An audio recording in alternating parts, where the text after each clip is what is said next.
Hi! In front of me is TOSCIDO M863, and today I would like to show you how you can change and customize theme of your keyboard on this device.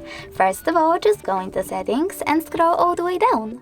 Now choose System, Languages and Input, Virtual Keyboard and Gboard. After that, you need to select Theme, scroll down and choose Show More. This way you can see all the available ones. Now tap on the best one for you. I will go with that one. Tap on this switcher next to keyboarders to manage them and choose Apply. When I go back, as you can see, theme of my keyboard has changed. But you can always go into exactly the same settings, but this time tap on this plus icon under my themes. Now click on the photo that you wish to apply as your keyboard's background, pinch it to scale and drag it to move. When you're ready, you can adjust brightness by swiping left or right.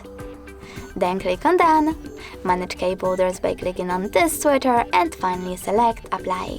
When I go back this time, as you can see, theme of my keyboard was successfully customized with an image.